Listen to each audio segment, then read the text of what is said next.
I had an interesting experience the other day. I went to the keg. I go there because I have food allergies, and they're very careful with people who have food allergies. And the waiter took me to the table, and he said that he had been watching my lectures, and that's a very common experience. And he was happy about that, and he said that he'd had 2 promotions at the keg in the last 4 months because he'd been watching my lectures. And I really found that an affecting experience because, you might say, well, he's working as a waiter at the keg and there's nothing particularly heroic about that. And I disagree with that, actually, because I don't care where you're located, you can do a hell of a job, and I mean that literally. You can take whatever job you have and you can make it a real nice little piece of absolute misery. Or you can act like a civilized human being and notice that no matter where you are, there's a richness and a complexity that's completely inexhaustible right at hand. And then you can take that seriously and you can say, well, I happen to be a waiter at the keg, and he's a young guy, and perhaps that isn't where I want to end up, but it's not nothing. It's a rich environment, and I can make it a lot better if I want to. I can get along properly with my coworkers and not gossip behind their back, and I can treat my customers properly, and if an opportunity comes my way, I can take it, and I can see what happens. And so he said that's what he had started doing, and that things were working out much better for him. He was in a much better job than he was 3 months ago, and 3 months, that's nothing, right? I mean, that's a nice trajectory. It's an uphill trajectory, and that's what you want, really. An uphill trajectory is actually even better than being somewhere good, as far as I'm concerned, because one of the things that really makes your life meaningful is the clear realization that you're headed somewhere better than you are now. And then it's even better if you also understand that there's a direct causal relationship between the things that you're doing and the steepness of that incline. And so I get a lot of letters from people like that, and they say, well, I've been listening to these lectures and I decided that I'm going to try to take responsibility for my life, and so I've started to stop doing all the stupid things that I know that are stupid that I know I shouldn't be doing, and I've started doing some of the things that aren't stupid that I know I should be doing, which seems pretty obvious, really, if you think about it. But obvious though it may be, that isn't necessarily what people do. And then they write and say, you can't believe what difference that makes. And they're thrilled about it. And so I'm thrilled about it when I get letters like that, because I really don't experience anything as better than a letter like that or a message like that, because it's so good to see things that aren't so good replaced by something better. And I really do think it's an open question. I truly believe it's an open question to what degree we could make things better if that's what we actually aimed at doing.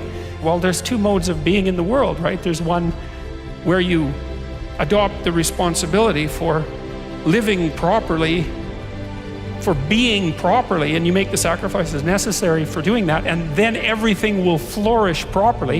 And the other one is a pathway of resentment and bitterness and rejection and murder and genocide, and that just seems exactly right to me. And so if the positive path beckons, if you can actually see what it is, if you can lower yourself enough to see what it is. Carl Jung said once that modern people didn't see God because they didn't look low enough. It's a phrase I really, really like, because people denigrate the opportunities that are right in front of them. And there's no reason to do that, because what's right in front of you is the majesty of being. That's what's right in front of you. It's inexhaustibly complex and full of potential, and there's no reason to assume that wherever you happen to be isn't as good a starting place as anywhere else. Now, I know some people have terrible, terrible lives. They're in situations that are absolutely unbearable, but I also do know that even situations like that can be made a hell of a lot worse by the worst kind of attitude, that's for sure.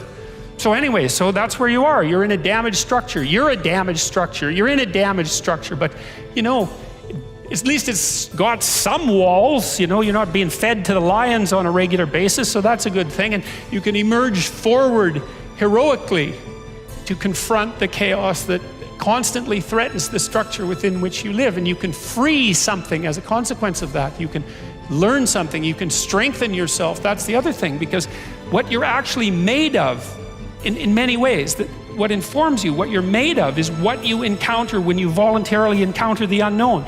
And so the more you voluntarily encounter the unknown, the more you get made of. And the more you get made of, the more there is to you. And then the more you're good at encountering the unknown and restructuring order and calling forth proper order out of the potential of being. And God, you got to think, why wouldn't you do that since you can do that? And it's an endless mystery. You know, I think part of it is that people don't aspire to the highest good because they're deeply ashamed of themselves and their weaknesses and their insufficiencies. And that's not the only reason. I mean, there's the desire to avoid responsibility, and there's all the negative motivations as well, like resentment and hatred and the desire to make things worse. I don't want to, you know, give us too much of a break, but it's something like that.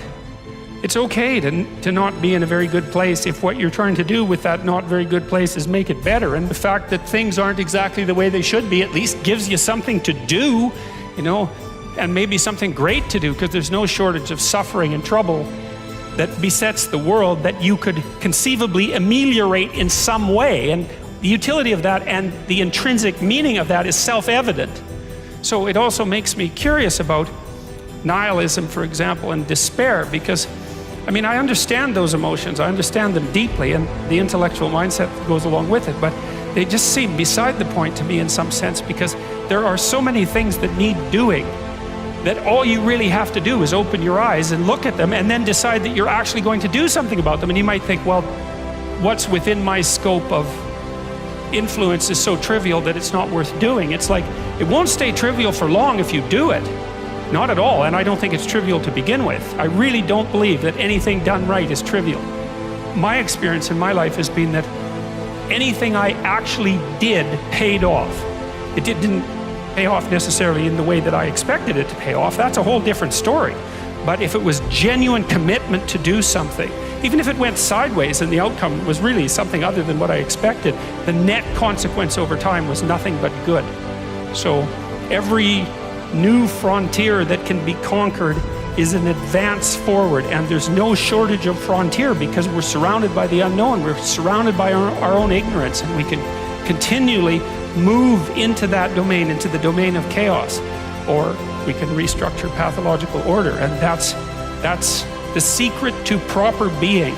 And so then you encounter chaos that way, you know, and then you can regard yourself as the sort of entity that, despite its insufficiency, has the capability to conquer chaos, despite the danger of that. That's the other thing, because the fact that you're fragile is actually a precondition for your heroism, because if you weren't fragile, then there'd be nothing heroic about doing something difficult, right? Because if you couldn't be hurt or damaged or defeated or end up in failure, then where's the moral courage in the endeavor? It has to be that the fragility is built into the courage. And so it's not a reason not to engage in it at all. In fact, quite the contrary. And so, well, and so then, you know, what do? Well, you put the city back together, and maybe the way you want it, so that it's functional and efficient and beautiful, and so that people can flourish there, and flourish in a manner that makes them feel that the unbearable catastrophe of being is worth it for the experience. That's what you're aiming at. And it's not an impossibility. It's not an impossibility. And then not only that, not only do you repair the city when you do that, but you make yourself the sort of thing that continually repairs the city. And that's even better. That's the end goal, because it's not the repair of the city that's the goal. It's the transformation of yourself into the thing that continually repairs the city. And so there's just no reason for that not to happen. And the more it can happen, the better.